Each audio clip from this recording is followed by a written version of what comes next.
Next हमारा काम और तो नहीं कोई नीचे गया हुआ? आ गए सारे? रह गए? आज हमने जो काम करना है ना वो है कि किस तरह से डेटाबेस को कनेक्ट करना है नोड सर्वर के साथ, ताकि हम एपीआई कॉल करें, जो हम डाटा देंगे एपीआई को वो परमानेंटली डेटाबेस में स्टोर हो जाए।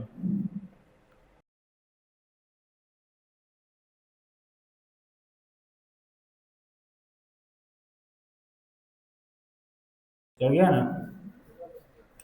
अच्छा, मामला कुछ ऐसे हैं कि आज का हमारा टारगेट ये है कि हम हम कौन कौन सी तरह की एपीआई बना सकते हैं। एपीआई के मेथड कौन कौन से होते हैं? Get, post, put, read. ये 4-5 किस्म की हम एपीआई बनाते हैं। ज़्यादा गेट क्या करती है? डाटा फेच करके लेके आती है। अभी हमारी एपीआई के अंदर से ही हम डाटा उसको दे देते थे। अब हमने डाटा फेच करना है कहाँ से? डेटाबेस में से। ठीक है। अभी हम जब डाटा पोस्ट की रिक्वेस्ट डाटा लेके जाती है तो वो डाटा हम सिर्फ फंक्शन तक लेके जाते थे और बस वहां छोड़ देते थे उसको। अब वो डाटा हमने कहाँ तक लेके जाना है? डेटाबेस तक। हम डाटा अपडेट कर रहे थे, वो भी फंक्शन के अंदर ही कर रहे थे एपीआई वाले, एक्चुअली डेटाबेस में नहीं कर रहे थे। तो हमें पता है कि कुछ भी जो मेमोरी में होता है वो इन मेमोरी कहलाता है। हर वो डाटा जो मेमोरी में रहता है वो इन मेमोरी ही कहलाता है, अनटिल के वो परमानेंट नाउ। यानी परमानेंट कब होता है डाटा? जो हार्ड में सेव होता है। हार्ड में सेव करने के लिए हम क्या यूज करते हैं? डेटाबेसेस का इस्तेमाल करते हैं। तो हम जो आज डेटाबेस अपनी अब एक सर्वर के साथ ना, एक सर्वर की एप्लीकेशन के साथ जो सर्वर साइड पे चलती है उसके साथ किसी भी तरह का फ्रंट एंड कनेक्ट हो सकता है। वो क्यों? क्योंकि जो उसके दरमियान स्टैंडर्ड है वो तो रेस्ट एपीआई है। तो वो तो यानी अगर जावा में बना रहे हैं, पीएचपी में बना रहे हैं, नोड में बना रहे हैं, पाइथन में बना रहे हैं, तो वो स्टैंडर्ड ही रहता है। यानी आप रिएक्ट को, रिएक्ट नेटिव को किसी भी बैकएंड से कनेक्ट कर सकते हैं। क्यों? क्योंकि वो एपीआई से करना है। एपीआई का मेथड स्टैंडर्ड है, उसमें कुछ भी फर्क यानी पाइथन में भी बनाएंगे तो गेट, पोस्ट, डिलीट, पुट की रिक्वेस्ट ही होगी। पीएचपी में बनाएंगे तो गेट, पोस्ट, पुट, डिलीट की रिक्वेस्ट होगी। नोड में बना लेंगे, किसी भी लैंग्वेज में बना लेंगे तो हमारा स्टैंडर्ड ही होता है जो भी होगी। और जो उसकी आउटपुट भी आएगी वो भी क्या होगी? स्टैंडर्ड होगी, यानी जेसन बेस्ड होगी। तो वो फर्क नहीं पड़ता था। एक तो हमें ये क्लियर हो गया कि हमारा फ्रंट एंड किसी भी बैकएंड से कनेक्ट हो सकता है, इवन वर्डप्रेस के साथ भी कनेक्ट हो सकता है। ठीक है। फिर हमारा बैकएंड किसी भी डेटाबेस से कनेक्ट हो सकता है। वो पोस्टग्रेस एसक्यूएल हो सकती है, वो मोंगोडीबी हो सकती है, वो ओरेकल हो सकती है। यानी ये कोई लिमिटेशन नहीं है कि नोड ने मोंगोडीबी से ही कनेक्ट होना है। नोड फायरबेस से भी कनेक्ट हो सकता है, नोड सुपरबेस से भी कनेक्ट हो सकता है, नोड ओरेकल डीबी से भी कनेक्ट हो सकता है, नोड पोस्टग्रेस एसक्यूएल से भी हो सकता है, नोड माई एसक्यूएल से भी कनेक्ट हो सकता है। यानी एक सर्वर किसी भी डेटाबेस से कनेक्ट हो सकता है। जिस तरह एक फ्रंट एंड किसी भी डेटाबेस से, किसी भी बैकएंड से कनेक्ट हो सकता है, इसी तरह एक बैकएंड किसी भी डेटाबेस से कनेक्ट हो सकता है। और एक वक्त में 2-3 डेटाबेस से भी कनेक्ट हो सकता है। तो ऐसी कोई भी लिमिटेशन नहीं। अच्छा, अब एक सर्वर एक डेटाबेस से कनेक्ट कैसे होता है, ये चीज हमें समझनी पड़ेगी। नॉर्मली एक फ्रंट एंड एक बैकएंड से कनेक्ट हो रहा है, उसको हम HTTP प्रोटोकॉल के थ्रू यानी एपीआई को यूज करते हुए हो रहा है, और वो स्टैंडर्ड है। अब एक बैकएंड एक डेटाबेस से जो कनेक्ट करता है ना, उसका कोई स्टैंडर्ड तरीका अवेलेबल नहीं है। ऐसा कोई तरीका नहीं है कि सेम तरीके से आप मोंगोडीबी भी कनेक्ट कर लें, सेम तरीके से आप पोस्टग्रेस भी कर लें, सेम तरीके से आप माइस्क्यूएल भी कर लें। हर जो भी डेटाबेस कनेक्ट करनी है उसका अपना अलग से तरीका है। समझ आइए नहीं? यानी अगर आप नोड.js सर्वर पे रहते हुए मोंगोडीबी को कनेक्ट करेंगे तो उसका एक अपना तरीका है। नोड पे रहते हुए ओरेकल से कनेक्ट करेंगे तो अपना वेज है। नोड पे रहते हुए फायरबेस से कनेक्ट करेंगे तो उसका अपना सेपरेट तरीका है। अब नोड पे रहते हुए किसी भी डीबी से कनेक्ट करेंगे तो उसके अपने अपने वेज हैं। इसी तरह अगर आप पाइथन में चले जाते हो तो पाइथन में रहते हुए आप मोंगोडीबी से कनेक्ट करोगे तो उसका अपना वहां पे तरीका बदल जाएगा। अब वो तरीकाकार क्या है कि जिसके थ्रू उसका कोई स्टैंडर्ड होगा कि जिसके थ्रू हम बैकएंड सर्वर को कनेक्ट करते हैं अपने डेटाबेस के ऊपर। अच्छा, अब उसके मल्टीपल वेज हैं। हर वो डेटाबेस जो बनाई जाती है उसके कनेक्टर्स भी बनाए जाते हैं कि ये किस तरह से कनेक्ट होगी किस लैंग्वेज के अंदर। यानी अगर मोंगोडीबी बनाई गई है तो मोंगोडीबी वालों ने ये स्टैंडर्ड बनाया है कि ये नोड से कैसे कनेक्ट होगा, ये पाइथन से कैसे कनेक्ट होगा, ये पीएचपी से कैसे कनेक्ट होगा। उन्होंने अपने कनेक्टर बना के दिए हमें, और वो जो कनेक्टर हैं उनको हम लाइब्रेरीज बोलते हैं। क्या बोलते हैं? लाइब्रेरीज बोलते हैं। कि अगर आप इसको नोड पे रहते हुए कॉल करना चाह रहे हो तो उसका मोंगोडीबी करना चाह रहे हो तो हमें मोंगोडीबी का कनेक्टर इस्तेमाल करना पड़ता है और उसकी लाइब्रेरी मुख्तलिफ है। तो इसका मतलब अगर आप 5 डेटाबेसेस सीखना चाह रहे हो तो आपको 5 कनेक्टर सीखने पड़ेंगे। 5 कनेक्टर सीखेंगे तो 5 लाइब्रेरीज हैं। हर लाइब्रेरी के अंदर क्या क्या चीजें हो सकती हैं वो हम डिफाइन करेंगे। हर लाइब्रेरी के अंदर 3 चीजें कॉमन होती हैं। एक, उस सर्वर का उस डेटाबेस से कनेक्शन बनाने का फंक्शन, कनेक्शन को अलाइव करने का फंक्शन। क्योंकि पहले कनेक्शन होता है फिर ट्रांजैक्शन होती है। ट्रांजैक्शन मतलब पहले दोनों चीजें आपस में कनेक्ट करती हैं और फिर डाटा शेयरिंग होती है दरमियान में। तो कनेक्ट करना आपस में उनका एक फंक्शन होता है जिससे वो दोनों चीजें आपस में, सर्वर और डेटाबेस आपस में कनेक्ट होते हैं। तो वो हर लाइब्रेरी में वो कनेक्शन फंक्शन होता है। फिर हर लाइब्रेरी में ये तरीकाकार अवेलेबल होता है कि किस तरह से डेटाबेस के अंदर क्यूरीज जो हैं वो होंगी। लाइक अगर आप कोई डाटा गेट करना चाह रहे हो वो किस तरह से होगा, उसका फंक्शन बना हुआ। डाटा राइट करना चाह रहे हो उसका फंक्शन, जिस तरह फायरबेस में फंक्शन है ना, फायरबेस में डाटा ऐड करते हैं तो ऐड डॉक, डाटा डिलीट करना तो डिलीट डॉक, इस तरह से बने हुए फंक्शन है। इसी तरह अपने नोड पे रहते हुए मोंगोडीबी में डाटा डिलीट करना है तो उसकी क्यूरीज के बने बनाए फंक्शंस आपको मिल जाएंगे, उसकी डॉक्यूमेंटेशन मिल जाएगी। बात समझ आई? दो तरीके, दो चीजें, एक लाइब्रेरी दो चीजें प्रोवाइड करती है। कौन कौन सी? कनेक्शन और फंक्शंस जो डाटा को रीड डिलीट अपडेट राइट करने में मदद आपको करेंगे। तीसरा, उस डेटाबेस को ऑर्गेनाइज रखने के लिए स्कीमा और मॉडल की डेफिनेशन देती है। लाइक कि एक डेटाबेस में कितने टेबल बनेंगे, उस टेबल में कौन कौन से कॉलम होंगे, या नो एसक्यूएल ने तो कितने कलेक्शंस बनेंगे, उन कलेक्शंस के नाम क्या होंगे, उन कलेक्शन में कौन कौन सी की सेव होंगी और उन कीज की कौन कौन सी टाइप्स बनेंगे। ये सारी की सारी चीजें क्या होती हैं?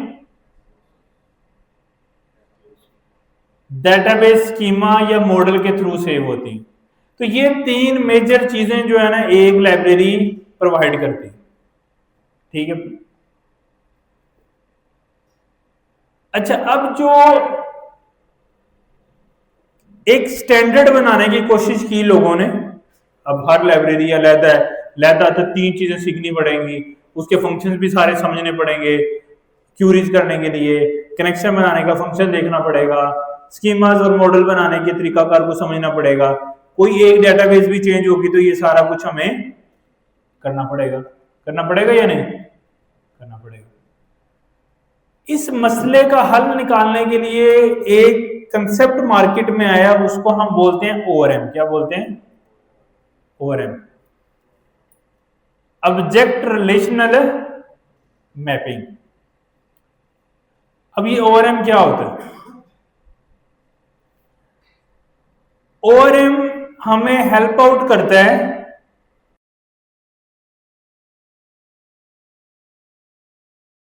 इस डेफिनेशन से, आपको समझ आ जाएगी थोड़ी।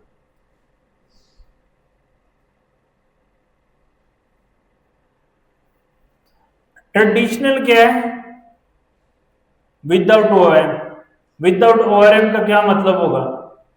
हर लाइब्रेरी की अपनी, हर डेटाबेस की अपना कनेक्टर, और अपने कनेक्टर की 3 चीजों की डेफिनेशन हमें सीखनी पड़ेगी। क्या क्या?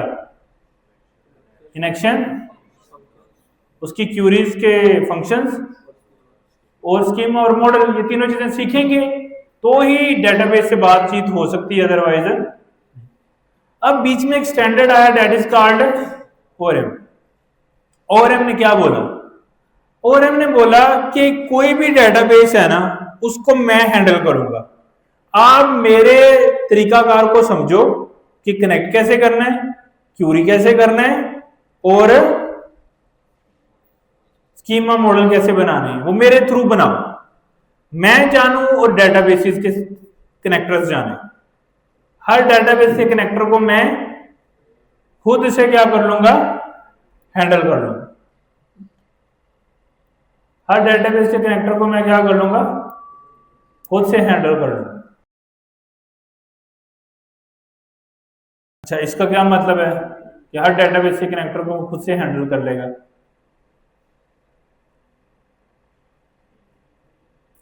इसका मतलब ये है कि वो हमें एक स्टैंडर्ड तरीका देगा कि डाटा ऐसे ऐड होता है। अब ये मैटर नहीं करता कि पीछे डेटाबेस कौन सी है, SQL है, MySQL है, MongoDB है, PostgreSQL है, Oracle है, Firebase है, ये मैटर नहीं करता। यानी एक ORM एक से ज्यादा लाइब्रेरीज को क्या करता है? सपोर्ट करता है। तो वो कैसे सपोर्ट करता होगा?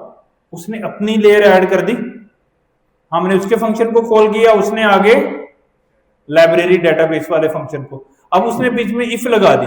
अगर हम SQL वाली डेटाबेस से कर रहे हैं तो SQL वाली डेटाबेस वाले फंक्शन चला दो, अगर इससे कर रहे हैं तो इसके चला दो, अगर इससे कर रहे हैं तो। अब ये लाइब्रेरी का, इसका फिर इटसेल्फ साइज क्या होगा? काफी बड़ा सारा। क्यों? क्योंकि इसने सारी लाइब्रेरीज को सपोर्ट करना है। जब इसने सबको सपोर्ट करना है तो इसका साइज क्या हो जाता है? बढ़ जाता है, कंडीशंस बढ़ जाती हैं। अगर आप डायरेक्टली बात कर रहे हो तो कंडीशंस तो है ही नहीं, कोई चेक है ही नहीं। क्या ख्याल? फिर NoSQL का कनेक्टर यूज कर रहे हो तो वही है। बात समझ रहे हो? अच्छा, ORM में भी काफी हमारे पास ऑप्शंस हैं जिसके थ्रू हम कर सकते हैं। जो सबसे ज्यादा फेमस है, दैट इज कॉल्ड प्रिज्मा। ये इनका जो है वो है। इस ORM के थ्रू आप किसी भी डेटाबेस से बातचीत कर सकते हो, और कोड भी ऑलमोस्ट क्या रहेगा? सिंपल रहेगा प्रिज्मा के साथ। जो दूसरे, हर लाइब्रेरी, हर डेटाबेस का सेपरेट इंडिविजुअल वाला भी है। अभी आज तो हम इंडिविजुअल वाला करेंगे।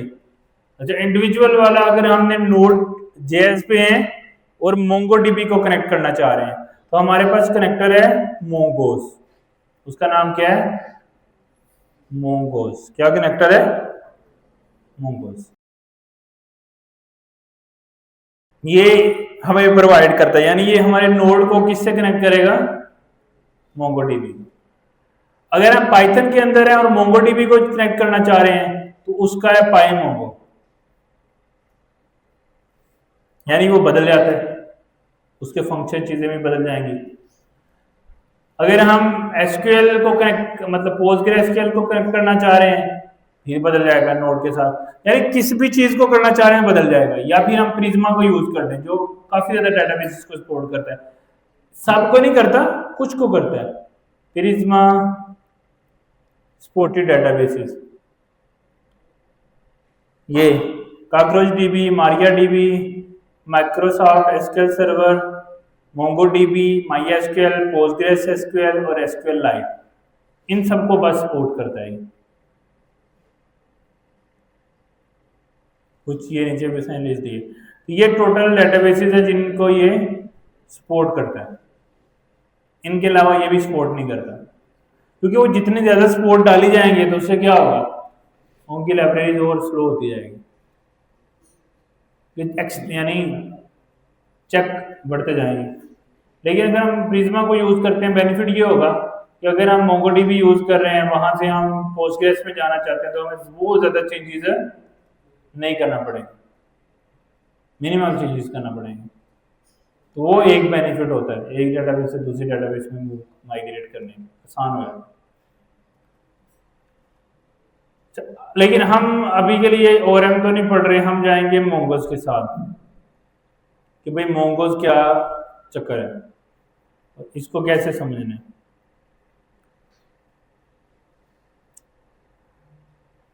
इसने डॉक्यूमेंटेशन अपनी दी हुई है, उसको ही हम डेफिनेटली फॉलो करेंगे। सबसे पहले क्या है, वगैरह इंस्टॉल, फिर क्या कर लो, रिक्वायर कर लो। फिर इसने एक फंक्शन बनाया है मोंगोज डॉट कनेक्ट, उससे ये क्या करेगा, कनेक्शन बनाएगा। फिर कनेक्शन बनाने के लिए के बाद उसने स्कीमा बनाने की लॉजिक दी है, स्कीमा से मॉडल बनाने की लॉजिक प्रोवाइड की है, लॉजिक से उसने चीजों को फाइंड करना है तो डॉट फाइंड का फंक्शन दिया है। इस तरह बहुत सारे उसने छोटे छोटे फंक्शन जो हैं, सेव करना है तो डॉट सेव का फंक्शन दिया है। तो इस तरह की छोटी छोटी चीजें उसने प्रोवाइड की हैं, डाटा को सेव करना है, रीड करना है, राइट करना है, उन पर्पसेस को हैंडल करने के लिए। तो हम इसी की डॉक्यूमेंटेशन को फॉलो करते हैं और फिर अपनी एपीआई को बनाते हैं। सबसे पहले तो मोंगोज को हमें इंस्टॉल करना है, तो ये वाली कमांड हम अपने प्रोजेक्ट में ऐड कर लेते हैं। तो इसमें Node.js वाला प्रोजेक्ट खोल लेते हैं हम।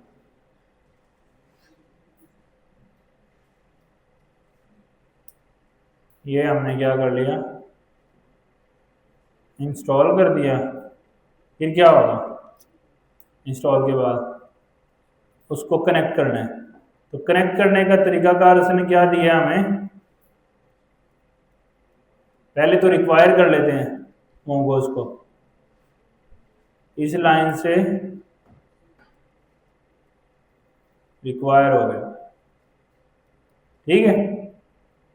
फिर वो उसने कहा कि मोंगोज को कनेक्ट करने के लिए एक फंक्शन उसने बना दिया, मेन एसिंक्रोनस फंक्शन, ताकि उसमें टाइम भी लग सकता है ना, और उसके अंदर उसने इसको सिंपली कनेक्ट करने की कोशिश की। तो हम भी क्या करते हैं, यहाँ पे बेस के बाद एक मेन का फंक्शन बना लेते हैं, मोंगोज डॉट कनेक्ट, और कनेक्ट करते हुए इसको यहाँ पे आना है यूआरआई कि किस डीबी से कनेक्ट करना है। हर डीबी की अपनी क्या होती है, यूआरएल होता है। उसमें क्या सिंटैक्स होता है इसका, डीबी का यूजर नेम पासवर्ड, और ये फिक्स रहता है मोंगो डीबी आगे, उसका आईपी कि किस सर्वर में आपकी डेटाबेस चल रही है, और फॉरवर्ड स्लैश टेस्ट। हम चूंकि यूज करेंगे बना बना यानी क्लाउड सोल्यूशन यूज करेंगे, तो वहां से हम ये यूआरएल गेट करेंगे, यूआरएल आ जाएगा। और अगर कोई यहाँ पे हम इसको ट्राई कैच में भी ले जाते हैं, अगर कोई एरर आता है तो, ताकि वो प्रोसेस भी हमारा कनेक्ट ना करना, ठीक हो गया। अगर एरर आता है तो एरर प्रिंट हो जाएगा, और साथ ही प्रोसेस एग्जिट कर दिया हमने, यानी सर्वर बंद कर दिया, और मोंगोज कनेक्ट करते हुए कनेक्ट कर लिया। और यहाँ पे हमने सिंपली मेन को क्या कर दिया, कॉल कर दिया, ठीक हो गया। अगर मेन कॉल हो जाए उसके बाद चीजें जो है वो चल पड़े।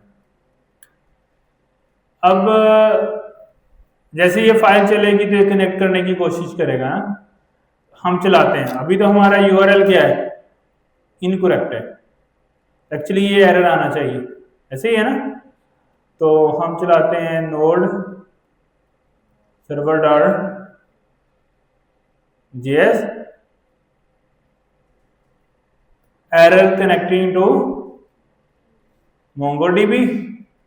वो कह रहा है कि इसको मोंगोडीबी से स्टार्ट होना चाहिए या मोंगोडीबी प्लस एसआरसी से कनेक्ट होना चाहिए। वो आपने नहीं की, उसके साथ फौरन ही उसने उसको एग्जिट कर दिया। वो कह रहा है आपकी कनेक्शन स्ट्रिंग जो है वो ठीक नहीं है। तो अब वैलिड कनेक्शन स्ट्रिंग हमें कहाँ से मिलेगी। अब जब ये डेटाबेसेस के जो सॉफ्टवेयर है ना, वो दो तरीके से मैंने बताया था आपको चलते हैं, एक होस्टेड डेटाबेसेस और एक लोकल डेटाबेसेस यानी खुद से मैनेज करने वाली, यानी एक मैनेज्ड डेटाबेसेस जिसको कोई क्लाउड खुद से मैनेज कर रहा होता है, दूसरा नॉन मैनेज्ड डेटाबेसेस यानी आप जिसको आप खुद मैनेज करते हो। क्लाउड की सर्विस लेने का फायदा ये होता है कि डेटाबेस की सारी मैनेजमेंट उसके पास है, वो हमें चलती हुई डेटाबेस दे देता है यूआरएल, उससे हम कनेक्ट करके अपना काम करते रहते हैं। नॉन मैनेज डेटाबेसेस का मतलब क्या है कि वो लोकल में हम जैसे सर्वर चला रहे हैं ऐसे डेटाबेस को चलाते हैं, खुद सारा मैनेज करते हैं, फिर जब डिप्लॉय करना है फिर हम सारा उसको डिप्लॉय भी करते हैं, ऐसे ही है। लेकिन यहाँ पे हम ये डिप्लॉयमेंट और ये सारी चीजें हम नहीं करते। तो अब यहाँ पे आएगा क्या, यूआरएल आएगा। तो यूआरएल कहाँ से आएगा, हम यूज करेंगे मोंगोडीबी अटलस। क्या यूज करेंगे, अटलस क्लाउड। ये अटलस क्लाउड क्या है, ये हमें फ्री में डेटाबेस मोंगोडीबी की प्रोवाइड करता है, क्लाउड होस्टेड वाली 500 MB तक, जो कि हमारी टेस्टिंग के लिए इनफ है। अगर आप पोस्टग्रेस करना चाह रहे हो उसका भी ऑप्शन है।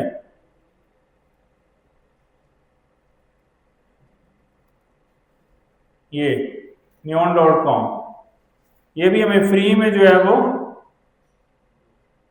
प्रोवाइड करती है पोस्टग्रेस की सर्विस।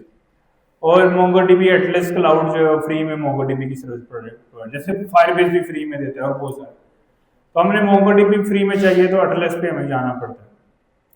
तो साइन इन करते हैं।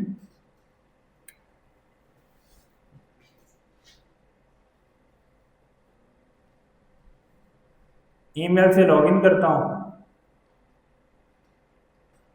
यहां पे मैं क्या हो गया हूं, लैंड कर गया हूं, ठीक है। अच्छा, आप न्यूली साइन अप करेंगे तो वो 2 4 3 स्टेप ज्यादा मांग लेगा, बाकी यहां तक आपके पास आ जाएगा। क्लस्टर आपने बनाना है बना रही, इस स्क्रीन पे आप लैंड करेंगे फाइनली। जैसे आपकी सारी चीजें बन जाएंगी, वो कह रहा है कि आपका क्लस्टर जो है वो पास है। जैसे आप कनेक्ट पे क्लिक करेंगे तो यहां पे आपकी जो है वो, यहाँ पे आपको ऑप्शन दे रहा है कि आप इसको किस तरह मोंगोडीबी को कनेक्ट करना चाह रहे हो। तो हम करना चाह रहे हैं थ्रू ड्राइवर। ड्राइवर कौन सा यूज करना चाह रहे हैं हम, वो सारी लैंग्वेजेस के ऑप्शन दे रहा है, तो हम कौन सा करना चाह रहे हैं, Node.js। वो कह रहा है ऐसे इंस्टॉल करो, हमने कर लिया। वो कह रहा है कि फुल कोड दे वो इसका या लिमिटेड में, मैंने कहा लिमिटेड कोड दे। तो वो कह रहा है ये आपकी जो है वो कनेक्शन है स्ट्रिंग है। इस स्ट्रिंग को हमने कॉपी करके यहाँ पे आगे हमने क्या कर दिया, पेस्ट कर दिया। अब इसके अंदर user name, dB user name और डीबी पासवर्ड नहीं मिले हमें, बाकी सारा यूआरएल वो दे रहा है हमें। अच्छा, dB user name dB password हमें कैसे मिलेगा,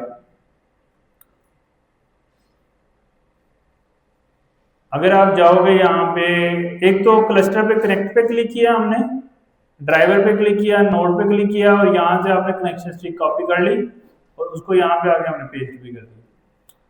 फिर क्या करना है नेक्स्ट, यहाँ पे आना है आपने नेटवर्क एक्सेस, उसमें आपने ऐड करना है आईपी और आईपी में लिख देना 0000 4 दफा या 0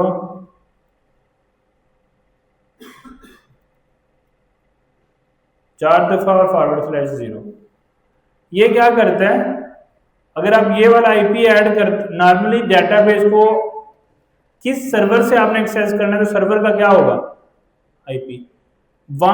आईपी हम यहाँ पे व्हाइट लिस्ट करते हैं ताकि कोई दूसरा आईपी हमारे डेटाबेस को एक्सेस ना कर सके।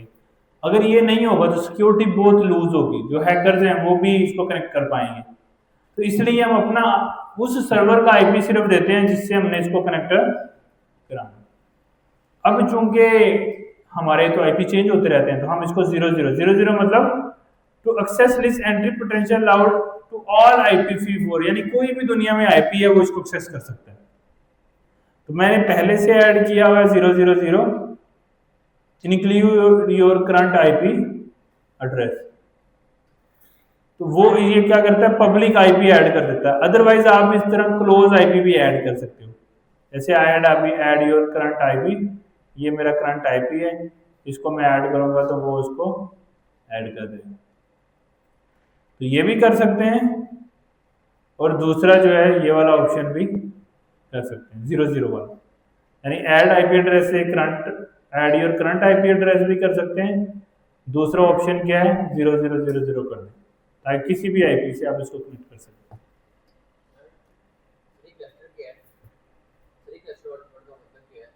क्लस्टर का मतलब क्या होता है कि नॉर्मली ये एक लैपटॉप है, ये एक लैपटॉप है, एक पीसी है, ये सिंगल मशीन है।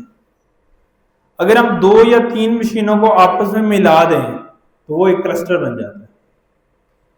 तो cluster actually collection of machines को कहते हैं, यानी एक हार्डवेयर मशीन है ना हमारे पास, ये लैपटॉप, अभी ये सिंगल डिवाइस है, तो अगर मैं 2 डिवाइसेज हैं उनको आपस में कनेक्ट कर दूंगा और उन दोनों के सीपीयू और दोनों की रैम को इकट्ठा यूज करूंगा, तो दैट इज कॉल्ड क्लस्टर। सही है।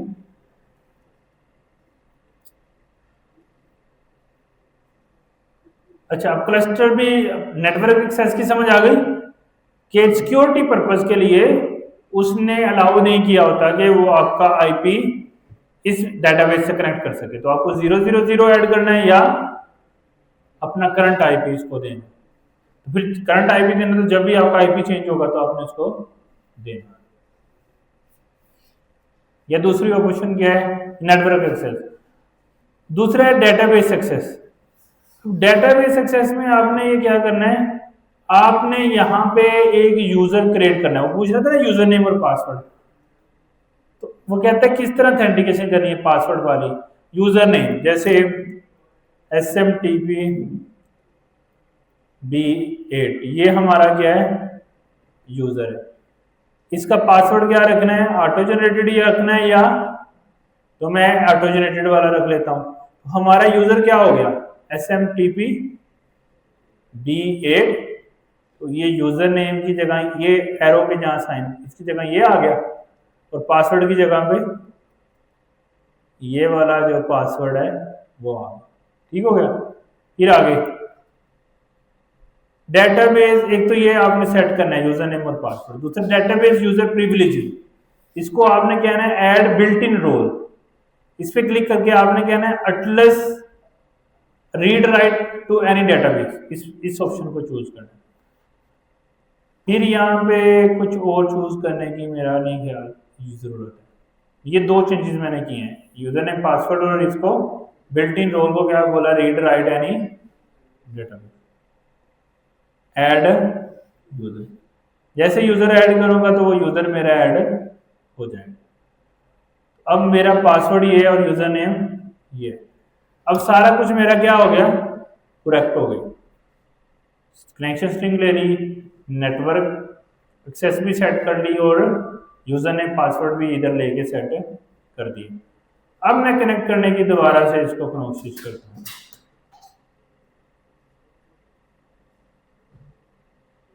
अभी कोई रिप्लाई नहीं आया ना, जब कोई रिप्लाई नहीं आया तो मतलब कनेक्ट हो गई। लेकिन बेहतर तरीकाकार क्या है कि आप इसके नीचे एक लगा दें, एक अदद प्रिंट कह रहा हूं कंसोल, MongoDB कनेक्टेड सक्सेसफुली। उससे क्या फायदा होगा, स्क्रीन पे प्रिंट आ जाएगा, हमें जरा पता लग जाएगा। एरर आता है तो फिर भी कंसोल आ जाएगा, और कनेक्ट हो जाता तो फिर भी आ जाएगा। क्या है, कनेक्टेड टू MongoDB सक्सेसफुली। इसका मतलब क्या है कि भाई अब MongoDB से कनेक्ट हो गया, मैं जितनी मर्जी रिक्वेस्ट MongoDB के साथ करूं तो वो चल जाएंगे। ठीक हो गया। इतनी आपको कोई बात समझ आ गई ना सारी, कोई कंफ्यूजन किसी किस्म की नहीं। अब है जी रिक्वेस्टें करने का मामला। सबसे पहले हम जाएंगे राउट, कौन से राउट में जाएं, बहुत सारे बनाए थे ना क्रिएट प्रोडक्ट वाले में, कि हम प्रोडक्ट क्रिएट करना चाह रहे हैं कहां पे, डेटाबेस में। कौन सा डाटा, जो यूजर प्रोवाइड करेगा। ठीक है। तो सबसे पहले अगर डेटाबेस में डाटा सेव करना है तो हमें प्रोडक्ट का स्कीमा बनाना पड़ेगा और प्रोडक्ट का क्या बनाना पड़ेगा, मॉडल। तो वो हम कैसे बनाते होते हैं, ये डेटाबेस कनेक्ट करने से नीचे ही मैं बना लेता हूं। अच्छा, वो कैसे बनता है,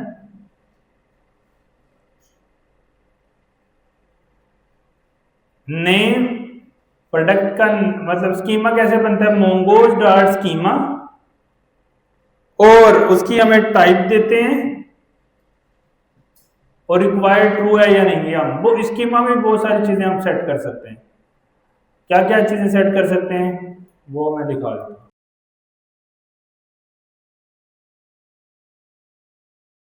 ये स्कीमा एक बना रहा है, किस चीज का बना रहा है, ब्लॉक।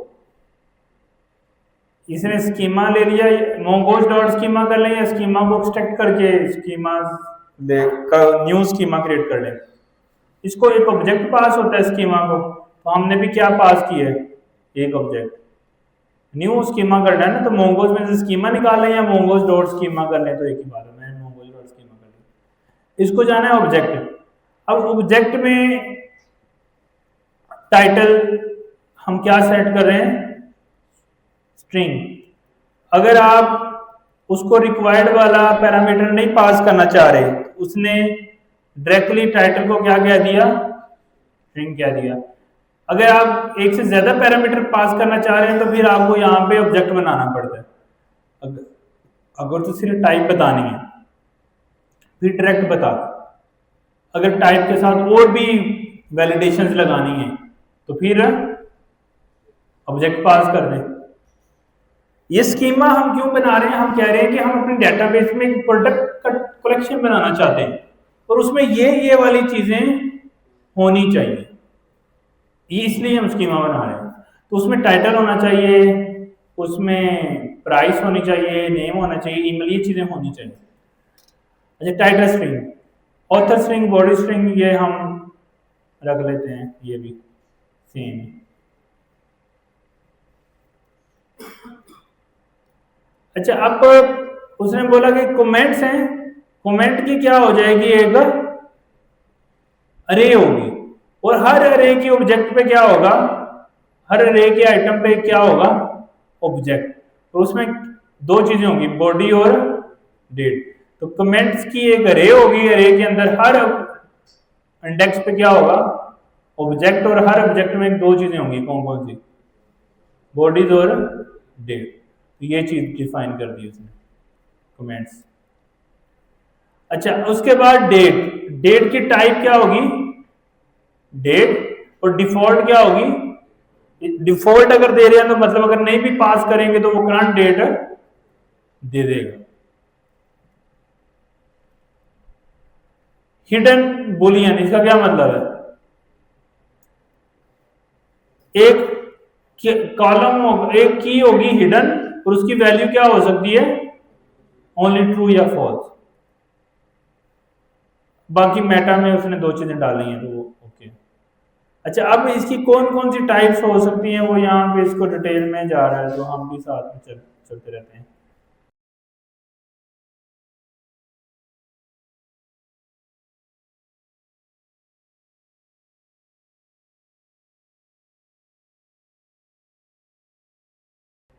ये सारे उसने ऑप्शन दिए हैं, इसमें से जो जरूरी ऑप्शन है ना वो ढूंढ।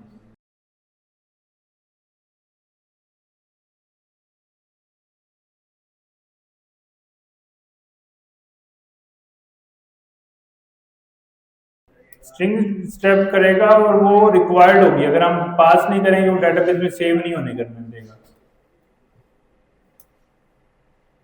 अच्छा, इसमें हम एक और ऑप्शन डाल सकते हैं, वैलिडेट। वैलिडेट क्या करेगा, वो उसको वैलिडेट करेगा, अगर तो जो ईमेल की वैल्यू हमने दी है वो इस वाली वैलिडेशन को पास कर रही है फिर ही वो सेव करने देगा, अदरवाइज नहीं करने देगा। हैं?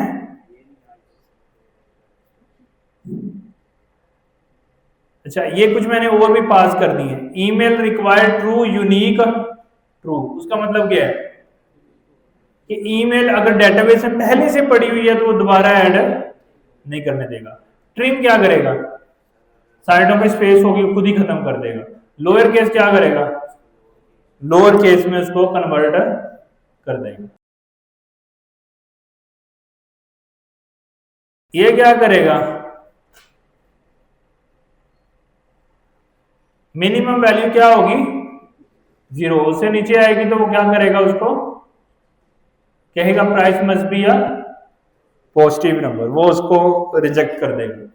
और वैलिडेशन में भी वो यही चेक कर रहा है, अगर वी की वैल्यू 0 से बड़ी है तो ही वो करने देगा, अदरवाइज वो कहेगा इनवैलिडेशन।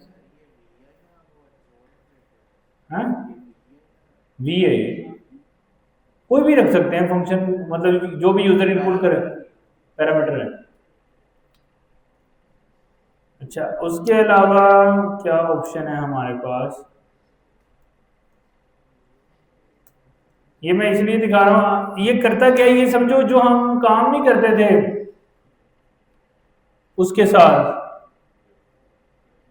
यप के साथ, ये वही काम एक्चुअली कर रहा है, हमें वैलिडेशन भी प्रोवाइड करता है और इंश्योर करता है। यानी अगर हम डाटा सेव करेंगे इस कलेक्शन में, किस कलेक्शन में, प्रोडक्ट वाले, तो वो इस वाले स्कीमा को इंश्योर करेगा। अगर हम नहीं देंगे तो वो क्या करेगा, एरर देगा।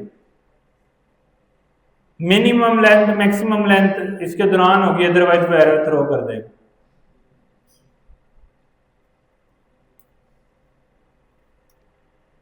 डिफॉल्ट क्या करेगा, फॉल्स कर देगा।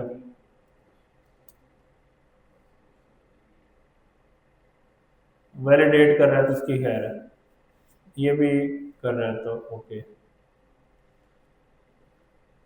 ये बॉडी है, उसको भी अगर आप फर्दर रिक्वायर्ड रखना चाह रहे हो नॉन रिक्वायर्ड, तो उसके अंदर भी फिर फर्दर क्या आ सकता है, ऑब्जेक्ट आ सकता है। उसमें भी ऐसे trim required, max length, min length, वो सारी चीजें जो है वो इसमें भी वही। तो ये ऑलमोस्ट जो काम की चीजें हैं वो इधर आ गई हैं। ये वैलिडेशन हमने लगा दी है। अगर सिंगल सिर्फ टाइप डिफाइन करनी है तो कोई वैलिडेशन नहीं लगानी तो टाइप लिख दें, अगर वैलिडेशन लगानी है तो ऑब्जेक्ट, और उसमें फिर वो हमें मल्टीपल ऑप्शंस देता है, जैसे टाइप देता है, रिक्वायर्ड देता है, ट्रिम देता है, मैक्स मिन लेंथ, वैलिडेट का फंक्शन देता है। उसके अलावा हमें डिफॉल्ट का देता है, डिफॉल्ट ये होगा।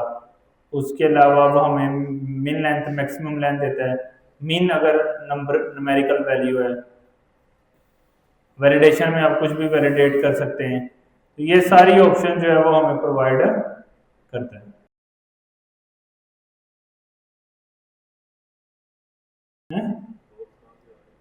कौन सी, ये वैलिडेशन में, ये जब हम यानी इनपुट देंगे ना, ये जब हम अपना डाटा इससे गुजारेंगे तो ये बिल्ट इन इसका फंक्शन है कि उस डाटा को रीड करके एज अ प्रॉप की तरह मिलेगा।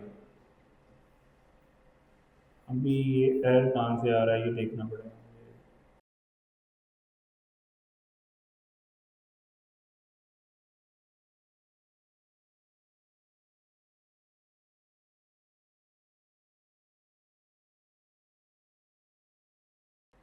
ठीक है,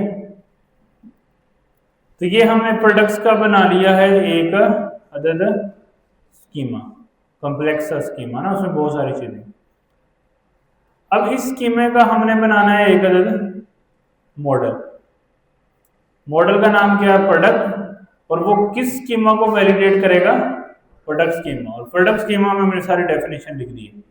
अब जब भी डाटा हम सेव करेंगे वो इस प्रोडक्ट वाले वेरिएबल को यूज करके करेंगे। ठीक है, अब हम क्रिएट में चले जाते हैं,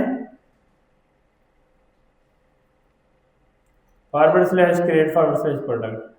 यहाँ पे ईमेल सिर्फ हम वैलिडेट कर रहे थे, वो भी अब टेक्निकली वैलिडेट करने की जरूरत तो नहीं है। हम इधर क्या करेंगे, यहाँ पे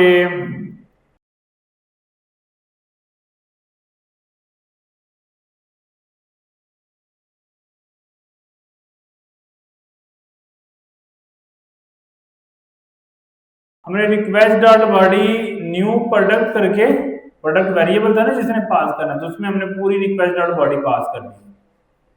अब वो क्या करेगा रिक्वेस्ट डॉट बॉडी, उसमें पूरा ऑब्जेक्ट आता है हमारे पास। अगर वो इस स्कीमा को वैलिडेट करेगा तो मुझे प्रोडक्ट डाटा में डाटा मिल जाएगा, अगर नहीं करेगा तो वो हमें एरर थ्रो कर देगा एक्सेप्शंस के अंदर। तो अगर मिल जाता है तो प्रोडक्ट डाटा को हम क्या कर देंगे, सेव कर देंगे। कहाँ पे, प्रोडक्ट डाटा डॉट सेव। अब ये एसिंक्रोनस हो गया ना, क्योंकि वेट भी करना है, तो मैंने इसको एसिंक फंक्शन बना दिया रिक्वेस्ट रिस्पॉन्स को। वो सेव कर देगा, और सेव करेगा तो हम इसको रिस्पॉन्स भेज देते हैं कि ये वाली प्रोडक्ट का जो डाटा है वो सेव हो गया। तो यहाँ पे कांस्टेंट रिजल्ट, जो भी रिजल्ट आएगा वो सिंपली हम डाटा के अंदर भेज देंगे। ठीक है, प्रोडक्ट सेव बनेगा। अच्छा, अब हम इसको सर्वर को करते हैं रीस्टार्ट, क्योंकि हमने काफ़ी चेंजेस की हैं। मोंगोडीबी कनेक्ट हो गई है। अब हम क्रिएट प्रोडक्ट वाले में रिक्वेस्ट करते हैं। क्या करते हैं हम,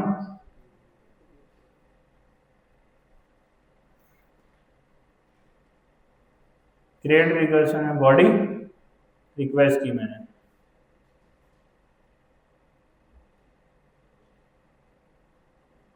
शायद वो हमने मिडल में लगाया हुआ था ना, मिडल में रिजेक्ट कर रहा है, तो मिडल वेयर यहाँ पे हमने लगाया था, तो यहीं से रिटर्न कर देता है ना शायद। तो ये हम वैसे ही ख़त्म कर देते हैं। ये तो सिंपली वो कर रहा है, इसका प्रिंट भी उड़ा देते हैं, ये पूरे उड़ा देते हैं, अभी हमें चाहिए नहीं। वो कह रहा है प्रोडक्ट वैलिडेशन है फेल्ड है। कौन सी प्रोडक्ट वैलिडेशन फेल्ड है, प्राइस इज रिक्वायर्ड, आगे author is required, title is required. तो यानी जो जो चीज़ें आपने यहाँ पे स्कीमा में रिक्वायर्ड की हुई हैं, वो चीज़ें जो हैं वो रिक्वायर्ड मांग है। जैसे टाइटल मांग रहा है, ऑथर मांग रहा है, कमेंट्स में बॉडी मांग रहा है, नेम, वो चीज़ें वो मांगेगा, हम वो चीज़ें उसको देते हैं। जैसे नेम वो कह रहा है तो हम ऑथर भेज देते हैं। और क्या चीज़ कह रहा है वो, टाइटल, टाइटल में हम वैसे गिनती भेजते हैं ताकि एरर आए। फिर प्राइस कह रहा है, आगे और क्या, इतनी चीज़ें करके भेजते हैं, देखते हैं क्या कहता है। Path name is required, name pass नहीं किया हमने, वो भी कर देते हैं। नेम,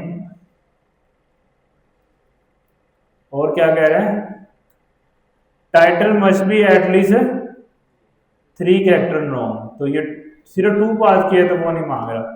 मे बी हम कहते हैं मोबाइल, ठीक है, 3 कैरेक्टर से ज़्यादा हो गया ये, तो अब वो एरर नहीं देगा।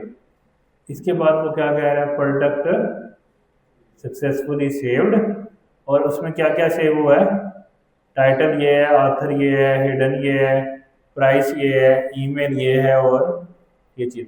इसका मतलब है अगर ये सेव हुआ है तो वो डेट डिफॉल्ट थी वो सेव हो गई, इसका मतलब है कि ये मुझे मोंगोडीबी में भी कहीं नज़र आ रहा होगा। अब चूंकि वो सेव जो हो गया, तो मैं यहाँ पे आऊँगा, क्लस्टर पे क्लिक करूँगा, क्लस्टर पे क्लिक करके ब्राउज कलेक्शंस, इस पे क्लिक करूँगा, यहाँ पे मेरे पास एक कलेक्शन आ जाएगी,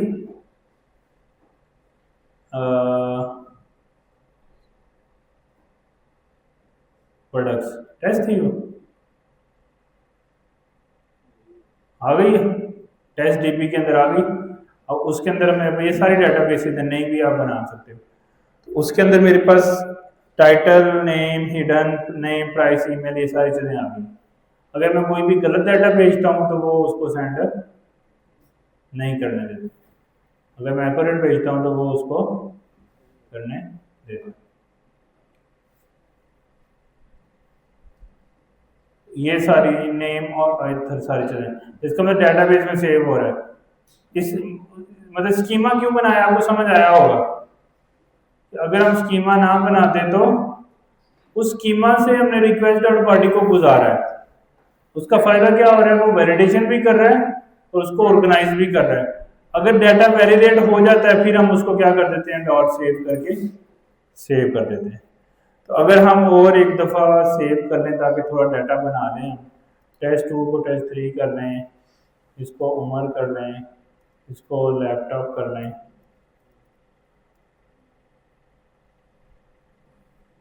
यहाँ पे प्राइस जो है वो 1101 कर लें, टेस्ट कर लें, सेव हो गया। दो डाटे अब हमने सेव कर लिए।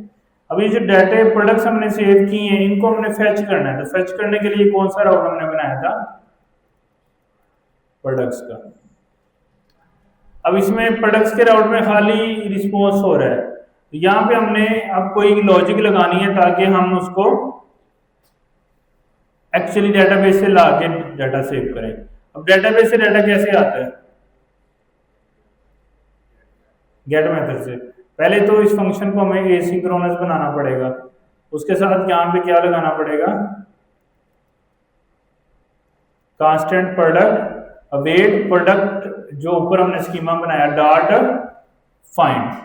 फाइंड करते हैं तो ये सारा डाटा ले आता है और उसको मैंने यहाँ पे क्या कर दिया, रिटर्न कर दिया।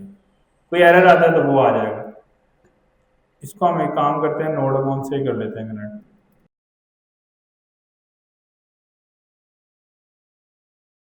उसका यूआरएल क्या था, फॉरवर्ड स्लैश शायद प्रोडक्ट्स, प्रोडक्ट सक्सेसफुली मैसेज आया, स्टेटस सक्सेस आया और डाटा के अंदर जो दो हमने डाटा ऐड किए थे वो दोनों हमारे पास आ रहे। अब क्रिएट से क्रिएट हो रहा है, गेट से गेट हो रहा है।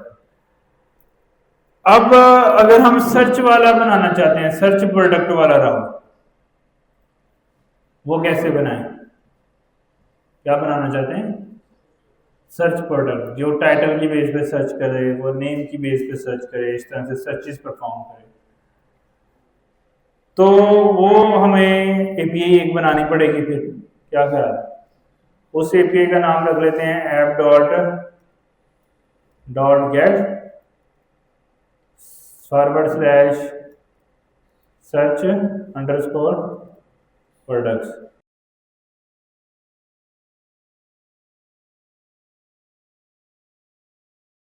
ठीक है, और ये हो गया हमारा एसिंक। और यहाँ पे हमने सर्च प्रोडक्ट करने के लिए एल्गोरिथम लगाना है, और वो किस बेस पे सर्च करना है वो हम हमारे पास मर्जी है। पहले ट्राई कैच लगा लेते हैं,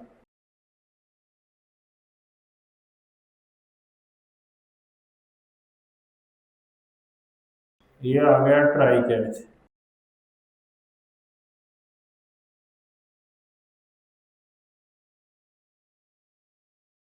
ठीक है, अब ट्राई में क्या करना है, मोंगो से क्यूरी करनी है। तो किस बेस पे क्यूरी करनी है, टाइटल की बेस पे या जिस भी बेस पे करनी है। तो टाइटल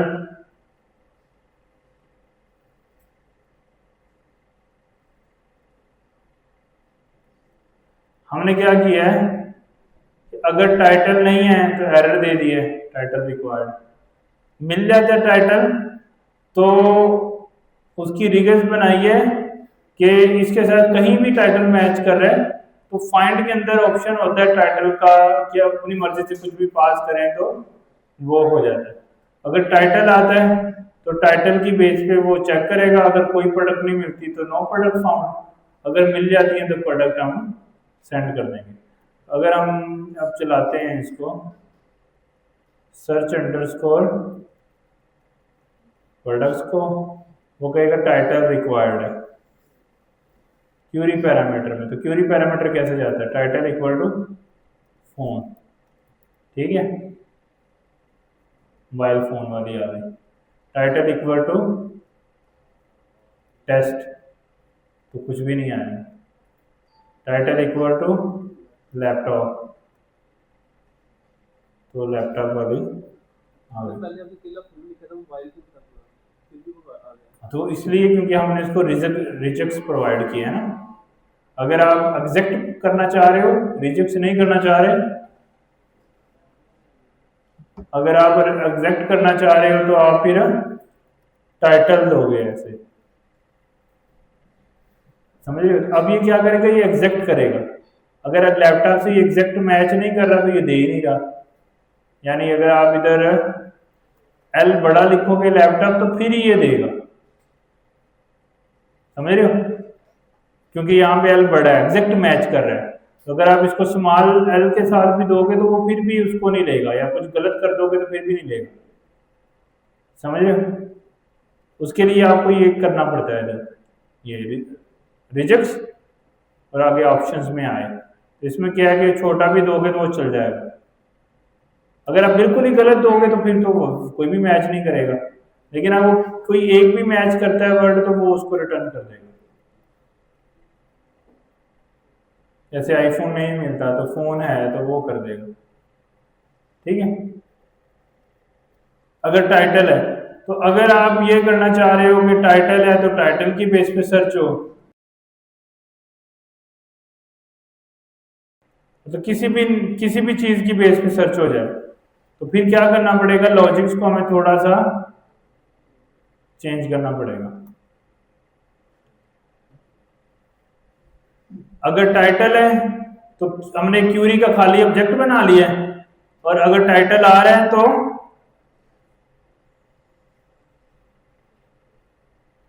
हमने उसमें टाइटल ऐड कर दिया, ऑथर है तो ऑथर ऐड कर दिया, ईमेल है तो ईमेल ऐड कर दी, नेम है तो नेम ऐड कर दिया। उसके बाद प्रोडक्ट के अंदर वो क्यूरी पास कर दी, फाइंड के अंदर ना। उससे क्या होगा कि कोई भी चीज आ रही है वो वाली चीजें उसके साथ मर्ज होती जाएंगी। तो जो जो चीज मर्ज होती जाएगी उसकी बेस पे वो फाइंड करके दे आएगा। तो अगर आप कुछ भी नहीं देते तो वो सारी लेके आ रहा है। अगर आप कहते हो ईमेल इक्वल टू टेस्ट, तो ईमेल टेस्ट 2 वाली आ रही है, इसमें भी चूंकि टेस्ट आ रहा है तो दोनों आ रही है।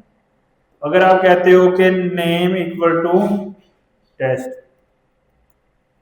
अब सिर्फ एक आएगी। अगर आप कहते हो कि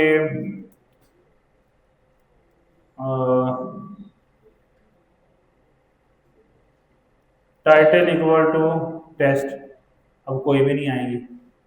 क्या ख्याल है, क्योंकि टाइटल टेस्ट तो किसी का भी नहीं है। तो अब हमने यानी उसको फ्लेक्सिबल कर लिया कि टाइटल, ऑथर, ईमेल, किसी भी चीज से आप सर्च कर सकते हो डेटाबेस में। तो ये है क्यूरीज, उसको हमने क्यूरी एक्चुअली कैसे करनी है। अच्छा, उसके बाद अगर आप ये करना चाहते हो सर्च बाय प्राइस रेंज, अच्छा उसमें हमें क्या करना है,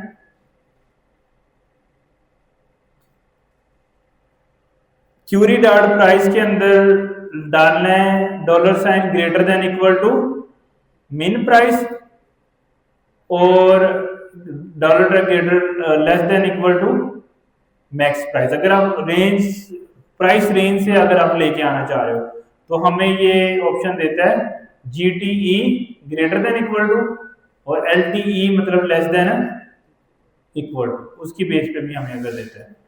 अच्छा, सर्च बाय डेट रेंज, अगर date range start date and range के हिसाब से करना है तो वो भी इसी तरह ही greater than less than equal to. Search by hidden status, अगर क्यूरी के अंदर हिडन स्टेटस आ रहा है तो उसको हमने पास कर दिया query dot hidden equal to hidden, उसमें तो हिडन ही होगा ना बस। अच्छा, उसके बाद अगर आपने सर्च करना है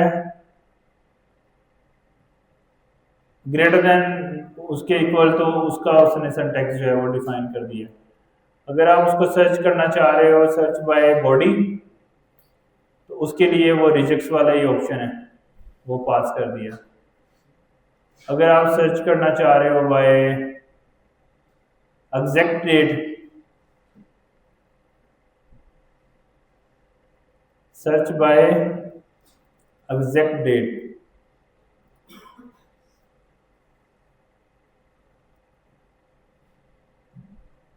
तो इक्वल टू आ गया कि अगर डेट इक्वल टू है इस चीज से वो आ जाए।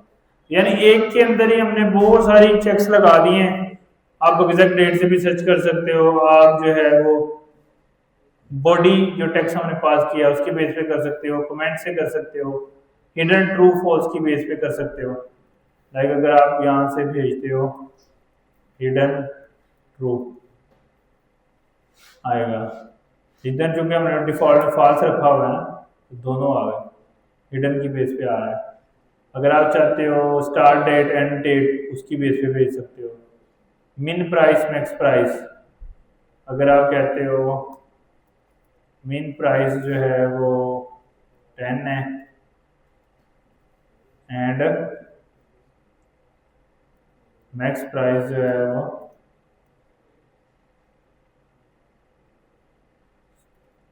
200 है, दोनों ही आ जाएंगे। मैक्स प्राइस अगर 10 ही है तो कोई भी नहीं आएगी, क्योंकि प्राइस शायद क्या है उसके अंदर रखी है हमने प्राइस 200 है, एक में 101 है और दूसरे में 22 है। तो अगर हम 30 करते हैं प्राइस मैक्सिमम, मिनिमम 10 और मैक्सिमम 30, तो एक ही आएगी। तो इस तरह यानी क्यूरी करने के लिए हमारे पास बहुत सारे ऑप्शंस अवेलेबल हैं, तो उसकी बेस पे क्यूरी हो सकती है। तो हमने गेट करना सीख क्रिएट करना सीख लिया, गेट से करना सीख लिया, और किस किस तरह हम सर्च कर सकते हैं वो भी सीख लिया। अब क्या है नेक्स्ट, प्रोडक्ट डिलीट और प्रोडक्ट अपडेट। प्रोडक्ट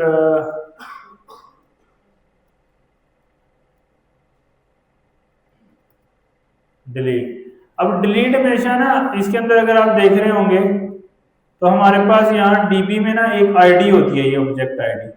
तो बेहतर ये है कि हम ऑब्जेक्ट आईडी की बेस पे डिलीट करें या ईमेल की कोई यूनिक चीज की बेस पे डिलीट करें ताकि इशू ना आए। तो इवन अगर हम क्रिएट करते हैं सेम डाटा तो वो हमें एरर देगा, क्यों, डुप्लीकेट की ईमेल, क्योंकि ईमेल ऑलरेडी इस डाटा के साथ ईमेल हमने पहले सेव की हुई है, तो हमने उसको क्या किया था, यूनिक ट्रू। जब यूनिक ट्रू होता है वो डुप्लीकेट करने नहीं देगा। तो ये चीज अब डिलीट करते हुए हमें क्या करना है, अब ईमेल हमारी यूनिक है तो डिलीट बाय ईमेल भी कर सकते हैं और डिलीट बाय आईडी भी कर सकते हैं, दोनों ऑप्शन हम रख लेते हैं।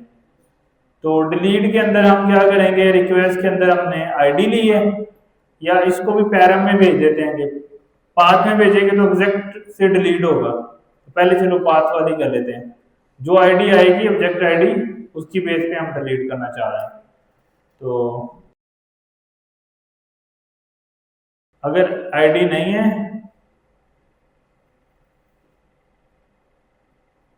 पहले इसको एसिंक बनाना पड़ेगा, क्योंकि एसिंक्रोनस कोड करना है, और ये वाला कोड हम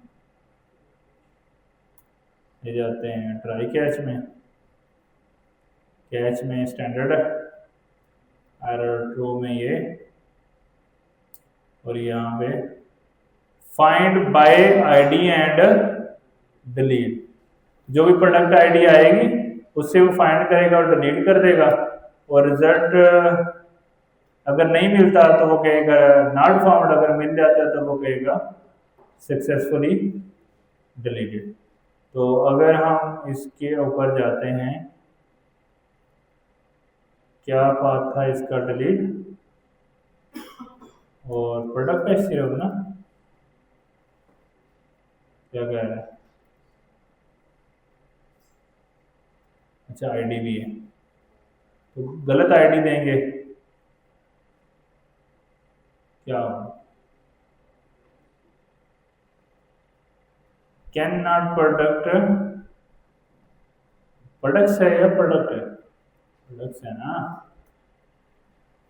ऑब्जेक्ट आईडी वगैरह गलत है, तो करेक्ट वाली कहाँ से मिलेगी, यहाँ से ले लेते हैं, ये है करेक्ट वाली। आईडी को पकड़ा, करेक्ट वाली दी, प्रोडक्ट डिलीटेड सक्सेसफुली।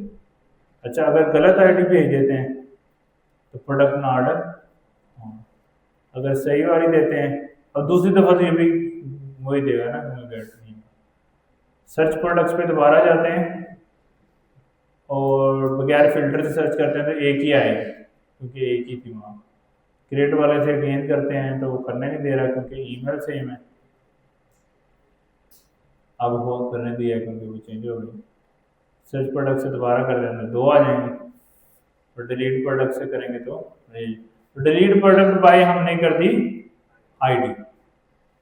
अब अगर तो आईडी आ रही थी तो हमने आईडी किया, अब अगर ईमेल भी करना है तो डिलीट बाय ईमेल का हम लैदा भी बना सकते हैं राउट, या इसी में दोनों क्यूरी पैरामीटर में रिसीव करके भी डिलीट कर सकते हैं। लेकिन आईडी वाला ठीक है, तो वो आईडी कैसे हमने थोड़ी याद रखनी है, वो तो डाटा के साथ आएगी ना, गेट के डाटा में। ये तो जिस एलिमेंट पे डिलीट करेगा तो उसकी आईडी होगी ना हमारे पास, है। देखो गेट वाले में हमारे पास आईडी आ रही है ना,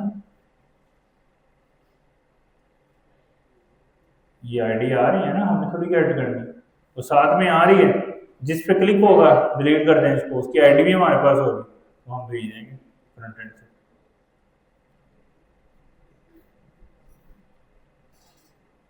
अच्छा उसके बाद पुट, तो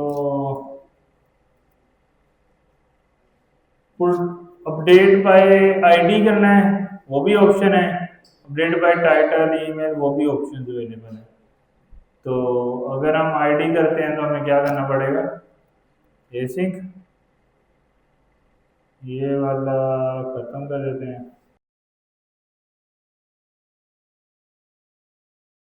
find one and product dot find one and update, जो प्रोडक्ट आईडी होगी उसको हम फाइंड करेंगे और जो भी हमने वैल्यू अपडेट करनी है वो अपडेट कर देंगे, तो वो अपडेट हो जाएगी, वही हम अपडेटेड प्रोडक्ट जो है वो रिटर्न कर देंगे, हैं। वो वैलिडेशन है कि अगर आपने करना है या नहीं, अगर आप नहीं भी कॉल पास करते तो वो खुद से कर देंगे।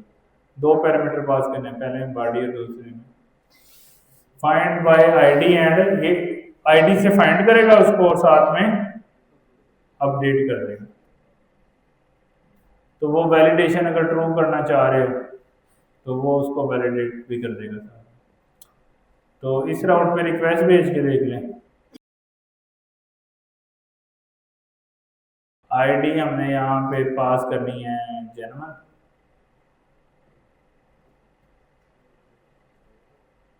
प्रोडक्ट नॉट फाउंड क्योंकि वो आईडी गलत पास की होगी हमने, तो करेक्ट वाली पास कर देते हैं। तो उसने से अपडेट कर दिया, लेकिन अपडेट इसलिए कर दिया क्योंकि कुछ भी हमने पास नहीं किया। तो अब हम पास करते हैं जो अपडेट करना है, जैसा इधर से ये वाला ऑब्जेक्ट उठा लेते हैं,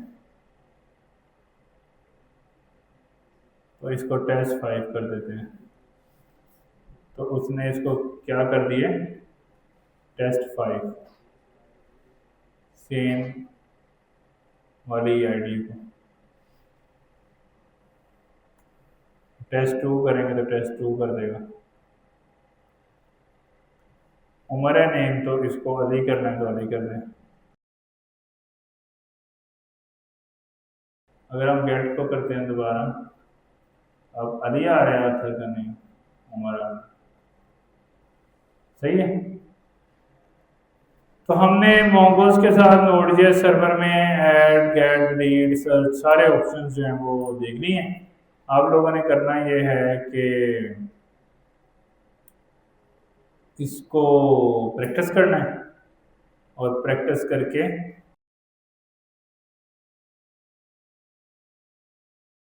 कोड कुछ नहीं किया था कभी। नोड मॉड्यूल आ रहे हैं नोड जेएस के ना, तो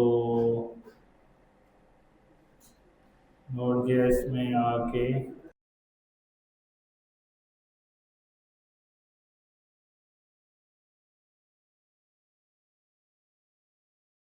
अब ठीक है, नोड मॉड्यूल आ रहे थे तो इसको